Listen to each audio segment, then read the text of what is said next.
I'm Denise De Mello, Director of Global Solutions for Synergy, based in London, England. There's something different about London that will grab you. When you're here, you'll feel like you're part of history, whether you're walking on the old cobbled streets or crossing one of London's many bridges. It will captivate you and you will feel amazed to be part of history and to be part of this city. There are so many different types of service departments in London, and so we really want to make sure that we get it right and find the best option for whoever it is that's moving here. Being based in London and connected with all our partners here, we're able to find some really great options. So whether it's a family coming to London wanting to be in an area like Richmond or Kew, where there are gardens in the river and it's much more of a quaint London feel, as opposed to being in the city centre, then we have great options like that. London has some really great architecture. A lot of London is actually very historical, and we have a number of listed buildings. Listed buildings are protected by English heritage, so you cannot change the look of the building, whether it's exterior or interior. So there are two main types of apartments here, both serviced. You have apartments that are in historic buildings, so they would have converted an old building into serviced apartments. And then you have other buildings that are purpose-built. And so you have a block of serviced apartments, some with a concierge desk, some without.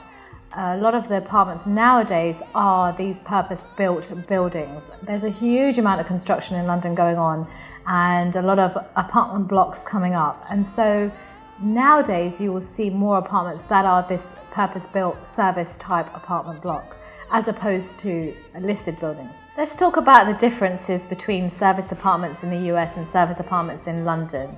There are a number of key differences. One is the size. Apartments in London are a lot smaller compared to apartments in the US.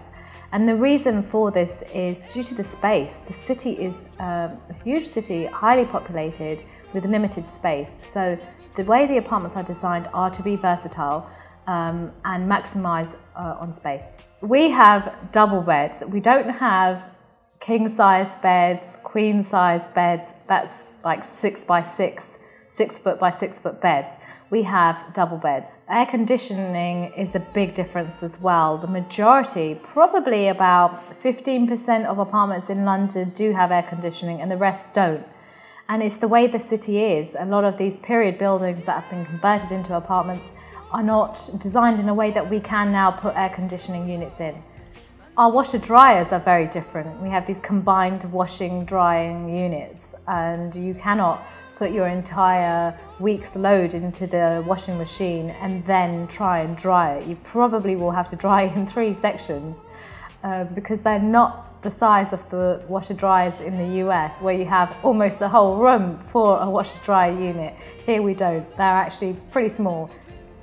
When I was a kid, I used to wave bye to my dad at the window, watching him going to London in his pinstripe suit and his overcoat with his briefcase. And my dream was always to do that, to put on a suit, get into the city and be part of this fast-paced life and culture. And London is like that. It's fast, it's moving, it's vibrant, it's captivating. There's so much history here. And when you're here, you'll be part of that, and you will be making history when you're here.